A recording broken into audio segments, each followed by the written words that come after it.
Hi అందరికీ. ఈరోజు మనం ఒక చాలా చాలా ఆసక్తికరమైన విషయం గురించి మాట్లాడుకోబోతున్నాం. అదేంటంటే అనువంశికత. అంటే మన లక్షణాలు ఒక తరం నుంచి ఇంకో తరానికెలా వెళ్తాయన్నమాట. ఈ రహస్యాన్ని ఛేదిద్దాం పదండి. మనందరికీ ఎప్పుడో ఒకప్పుడు ఈ ప్రశ్న వచ్చే ఉంటుంది కదా, పిల్లల కళ్ళు వాళ్ల అమ్మలాగా లేదా జుట్టు వాళ్ల నాన్నలాగా ఎందుకుంటాయి? అసలీ లక్షణాలు తల్లిదండ్రుల్నించి పిల్లలకి ఎలా వస్తాయి? రండి ఈ ప్రశ్నకు సమాధానం వెతుకుదాం. సరే, ఈ లక్షణాలు ప్రయాణించాలంటే వాటిని మోసుకెళ్లడానికి ఏదో ఒకటి ఉండాలి కదా. వాటినే మనం లక్షణాల వాహకాలు అంటాం. అంటే ఒక తరం నుంచి ఇంకో తరానికి సమాచారాన్ని తీసుకెళ్లే మెసెంజర్స్ అన్నమాట. ఆ వాహకాలనే మనం క్రోమోజోములు అంటాం. సింపుల్గా చెప్పాలంటే ఇవి డిఎన్ఏతో గట్టిగా చుట్టబడిన నిర్మాణాలు.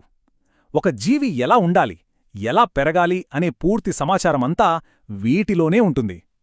ఇవి ఒక రకంగా మన బాడీకి సంబంధించిన బ్లూ ప్రింట్స్ లేదా ఇన్స్ట్రక్షన్ మాన్యువల్స్ లాంటివి. ఈ మాన్యువల్సే మనకు మన తల్లిదండ్రుల నుంచి వస్తాయి. ఈ సమాచారం పాస్ అయ్యే ప్రాసెస్ని మియోసిస్ అంటారు. ఇది నిజంగా అద్భుతమని చెప్పాలి. ఇక్కడ ఏం జరుగుతుందంటే ఒక పేరెంట్ సెల్ అంటే మాతృకణం విడిపోయి శుక్రకణాలుగానో లేదా అండాలుగానో మారుతుంది. కాని ఇక్కడే ఒక ట్విస్టుంది. ఈ కొత్త కణాల్లో తల్లిదండ్రుల పూర్తి సమాచారం ఉండదు, కేవలం సగం మాత్రమే ఉంటుంది. సో ఇక్కడ పాయింట్ ఏంటంటే లైంగిక పునరుత్పత్తి జరిగినప్పుడు తల్లి నుంచి సగం జన్యు సమాచారం, తండ్రి నుంచి సగం జన్యు సమాచారం వస్తుందన్నమాట. ఈ రెండు సగాలు కలిసినప్పుడే బిడ్డ కోసం ఒక సరికొత్త సంపూర్ణమైన జన్యు సమాచారం సెట్ తయారవుతుంది. అయితే ఈ ప్రాసెస్ అంతా ఏదో యాదృచ్ఛికంగా జరిగిపోదు. దీని వెనుక కొన్ని ఖచ్చితమైన నియమాలున్నాయి. ఈ నియమాలను ప్రపంచానికి మొట్టమొదట పరిచయం చేసిన వ్యక్తి గ్రెగర్ మెండల్. ఆయన చేసిందేంటో తెలుసా?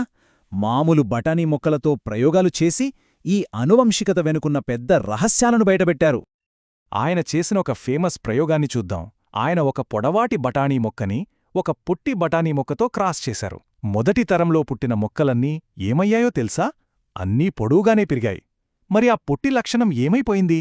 మాయమైపోయిందా? లేనేలేదు. ఎందుకంటే ఆ మొదటి తరం పొడువు మొక్కల్ని మళ్లీ క్రాస్ చేసినప్పుడు రెండవ తరంలో ఆశ్చర్యం, ఆ పొట్టి లక్షణం మళ్లీ బయటపడింది. అసలు ఇలా ఎందుకు జరిగింది? దీనికి సమాధానమే మెండల్ చేసిన ఒక గొప్ప ఆవిష్కరణ. ఆయనేమన్నారంటే కొన్ని లక్షణాలు బహిర్గతమైనవి అంటే డామినెంట్గా ఉంటాయి, అవి చాలా స్ట్రాంగ్ అన్నమాట. మరికొన్ని అంతర్గతమైనవి అంటే రెసెసివ్గా ఉంటాయి, ఇవి కొంచెం వీక్, దాక్కుని ఉంటాయి. మన బఠానీ మొక్కల విషయానికొస్తే పొడవు టీ అనేది డామినెంట్ లక్షణం, పొట్టి టీ అనేది రెసెసివ్. అందుకే ఒక స్ట్రాంగ్ టీ ఉన్నా చాలు ఆ వీక్ టీని డామినేట్ చేసి మొక్క పొడవుగానే పెరుగుతుంది. సింపుల్ కదా. ఆ రెండవ తరం ఫలితాలను మనం కొంచెం లోతుగా చూస్తే ఒక క్లియర్ ప్యాటర్న్ కనిపిస్తుంది. పైకి చూడ్డానికి అంటే దృశ్యరూపంలో ప్రతి 3 పొడవు మొక్కలకు ఒక పొట్టి మొక్క ఉంది, 3:1 రేషియో అన్నమాట. కాని వాటి జెనెటిక్ కోడ్ అంటే జన్యురూపం లోపల చూస్తే రేషియో ఇంకా ఇంట్రెస్టింగ్గా ఉంటుంది.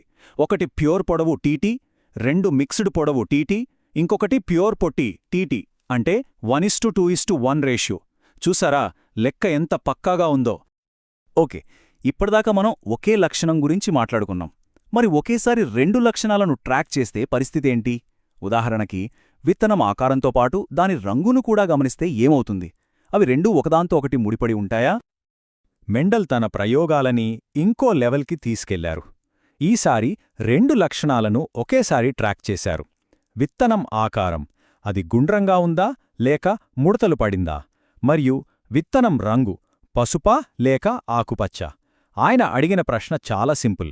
ఈ 2 లక్షణాలు ఒకదానికొకటి అంటుకుని ప్రయాణిస్తాయా లేక నీదారి నీది నాదారి నాది అని స్వతంత్రంగా వెళ్తాయా? ఈ ప్రయోగం ఫలితంగా వచ్చిన రేషియో 9:3:3:1.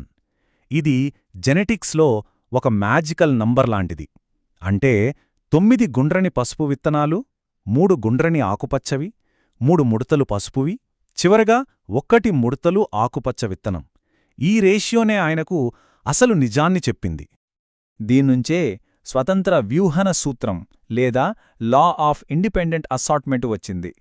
సింపుల్గా చెప్పాలంటే వేర్వేరు లక్షణాలు ఒకదానితో ఒకటి సంబంధం లేకుండా ఇండిపెండెంట్గా అడుత తరానికి వెళ్తాయి.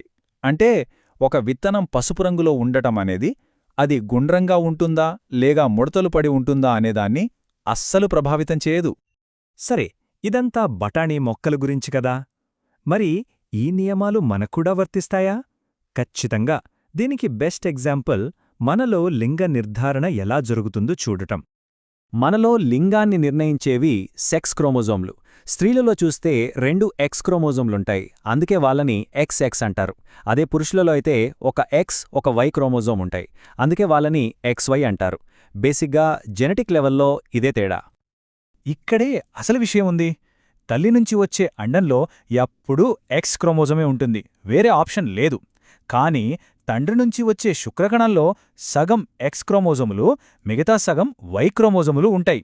ఇప్పుడు చూడండి, ఎక్స్ ఉన్న శుక్రకణం అండంతో కలిస్తే XX అంటే ఆడపిల్ల. ఒకవేళ వై ఉన్న శుక్రకణం కలిస్తే XY అంటే మగపిల్లవాడు. సో దీన్ని బట్టి మనకు ఏమర్థమైంది? 1. స్త్రీల నుంచి ఎప్పుడూ ఎక్స్ క్రోమోజోమే వస్తుంది. 2. పురుషుల నుంచి 50% ఛాన్స్ ఎక్స్ రావచ్చు, 50% ఛాన్స్ వై రావచ్చు. అందుకే ఫైనల్గా పుట్టబోయే బిడ్డ ఆడో మగో నిర్ణయించేది తండ్రి నుంచి వచ్చే శుక్రకణమే. అంత క్లియర్ కదా? సో బఠానీ మొక్కలతో మొదలుపెట్టి మనుషుల దాకా మనం చూసిందేంటి? ఈ అణువంశికత అనేది ఏదో అడ్డదిడ్డంగా జరిగే ప్రాసెస్ కాదు. ఇది చాలా సొగసైన, లెక్క ప్రకారం మనం ఊహించగలిగే నియమాలను పాటించే ఒక అద్భుతమైన వ్యవస్థ. అయితే చివరగా ఒక ప్రశ్న. మన లక్షణాలు, మన ప్రవర్తన, మన ఇష్టాలు ఇవన్నీ కేవలం మనకు తల్లిదండ్రుల నుంచి వచ్చిన జన్యువులే నిర్ణయిస్తాయా? లేక మనం పెరిగిన వాతావరణం, మన అనుభవాలు కూడా మనల్ని తీర్చిదిద్దడంలో పాత్ర పోషిస్తాయా? దీని గురించి ఆలోచించండి.